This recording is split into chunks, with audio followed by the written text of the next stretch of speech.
earlier today, CDPR announced they're doing another Red stream. These are those streams where, as of late, we've been getting a preview of new updates for the game, sometimes even getting hints or a tease at even further down the road stuff, but of course, also interviews. And this is a big one, as Mike Pondsmith, the creator of Cyberpunk himself, will be a guest this time around. CDPR did immediately make it clear that this will just be an interview and won't feature any major reveals, but it will be live, so there still is a chance our questions on some of this can be answered. But I still think there could be something. Mike Pondsmith has talked about working on something interesting as of late, and CDPR might have just started teasing the same thing in-game. And if nothing else, we have finally started to get answers around at least some of these Cyberpunk 2077 mysteries, and more will come as this 5-year anniversary does approach. And more answers could even come this week, as on Thursday, October 30th at 5 p.m. CET, CDPR will go live with another episode of Red Streams. Featuring Mike Pondsmith, they promise to talk about creating Cyberpunk 2013 and 2020, but also his reaction to Keanu's casting and more. I think this stream will just be really interesting for any Cyberpunk fans out there, but what's got me particularly curious is what Mike Pondsmith's been working on as of late. Morgan Blackhand is probably the best known Cyberpunk character to not get featured in Cyberpunk 2077 or the anime, at least so far.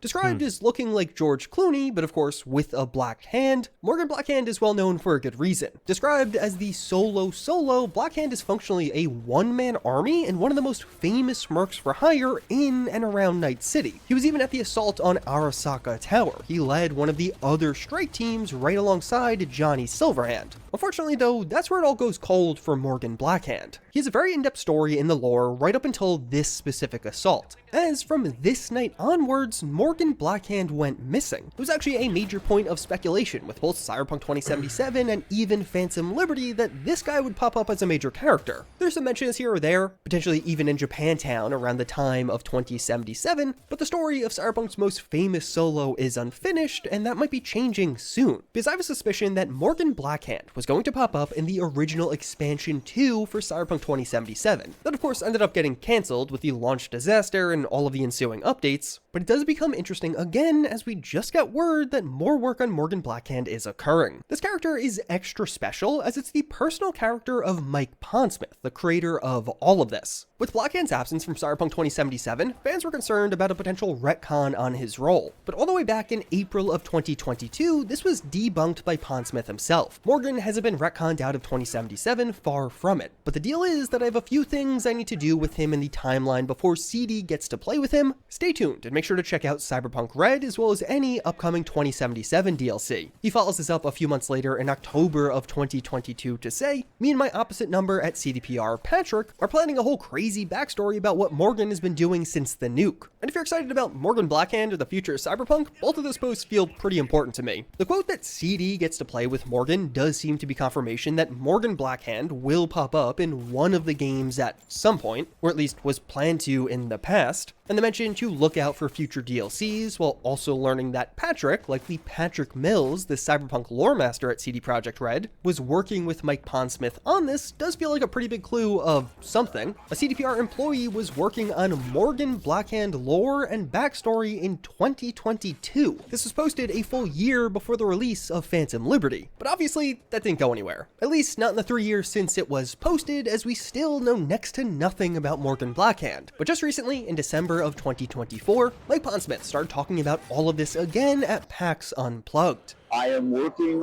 out a new, Morgan will surface, he is alive, but I have about 10 years that Morgan's doing some fairly important stuff, and the best I can say is imagine if the Batman traveled a lot. Huh. You know, and I was just looking it up because I didn't even know they had a show for Cyberpunk at all. He left Gotham City every so often to deal.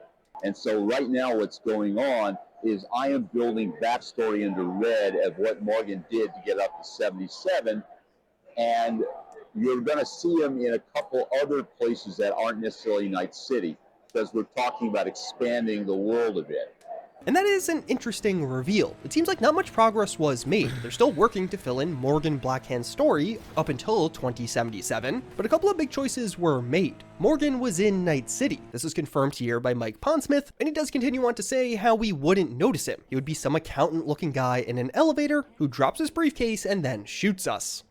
and Morgan Blackhand is traveling with someone and doing something notable. Mike Pondsmith describes how he wants fans to have some kind of reaction when they find out what Morgan Blackhand's been up to, but of course the big part of that quote to stand out to me is going to new places, as Morgan Blackhand will seemingly pop up in some location other than Night City, and even further how they're focusing on the lore up until 2077. One of the other big reveals we got earlier this year from Mike Pondsmith was around Cyberpunk 2 at Digital Dragons. I spent a lot of time talking to one of the environment guys, and he was explaining how the new place in Orion, because there's another city we visit.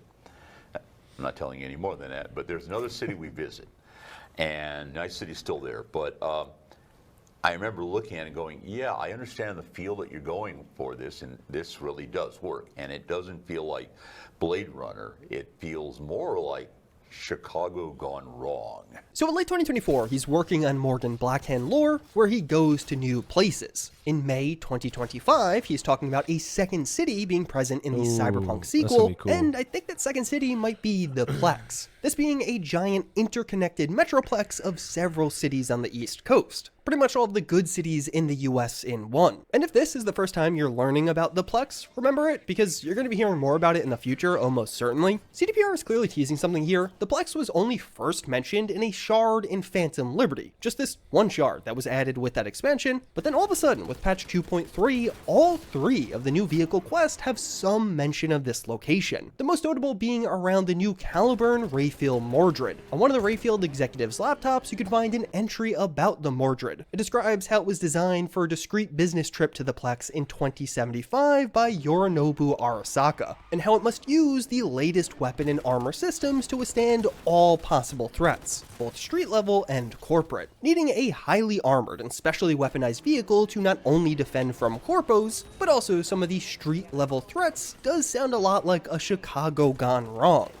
I think Mike Pondsmith is talking about the Plex here, and in turn, I think Morgan Blackhand went to the Plex, or will potentially even pop up there in a more major way at some point in the future. Some kind of Chicago gone wrong, or crazy city where you need a armored and weaponized car, does sound like a perfect setup for this one-man army to do some really crazy stuff that definitely shocks the audience, just like what Mike Pondsmith wanted. So taking that all together, I think it's pretty clear that CDPR and Mike Pondsmith are collaborating on some kind of new Morgan Blackhand storyline that may take us to the Plex. And that's why we're seeing teases around it. But what actually will this be? Are we talking about a new Cyberpunk lore book, one for 2045 or 2077, as they do have planned right now? There's of course also Cyberpunk 2, that's the most obvious way I could see this all coming into play as far as a video game does go. Cyberpunk 2 just went into pre-production, so the timing here could make a lot of sense, but there's also a ton of hope from fans for a new Cyberpunk 2077 DLC. Could that fit in? That's definitely one of the more hopeful and kind of crazy answers, but at the same time, right now there's a rumor that The Witcher 3, a 10-plus-year-old game, is getting a new DLC. The current speculation that the DLC will focus on Ciri and almost act as an epilogue or bridge between Ciri's story in The Witcher 3 and the upcoming story in The Witcher 4. What if we got something similar for Cyberpunk 2077 made by Virtuous, who's been making all the free updates? We don't really have much evidence that a DLC per se would be coming with Morgan Blackhand, but I think from everything I've laid out here, it's clear that something's going on. They're working in collaboration on something. Remember this birthday calendar? It came earlier this year, and it's been speculated on to death as it had these encrypted slots. So 6 characters had encrypted birthdays, but how is this relevant to Cyberpunk 2077? Seemingly we know all of the character birthdays. Well, the first of these encrypted birthdays seems to have just gone live, as it's none other than Takamura. So now as far as I can tell, this is actually just a birthday post. It's not like there's anything hidden embedded in this one, but technically this is a step away from what they've typically been doing. All of the other birthday posts we've been getting over the course of 2025 have been characters to appear on this calendar. Takamura is not on this calendar, seemingly being one of the encrypted slots. He isn't even enlisted on the October calendar they posted at the start of the month. As far as what this means, I genuinely have no clue. At this point, I think all of this is leading to something around the 5-year anniversary on December 10th, but I really have no idea why Takamura's birthday would have been encrypted in the first place, or even who the next birthdays will be. Seemingly we'll get several more reveals over the course of the next month or two. I mean, that is the rest of 2025. And yeah, if you have any ideas around what's going on with Mike Pondsmith, Morgan Blackhand, and the Plex, or even with this birthday calendar or Takamura, let me know in the comments. But otherwise, get subscribed. At the very least, we're getting a cool stream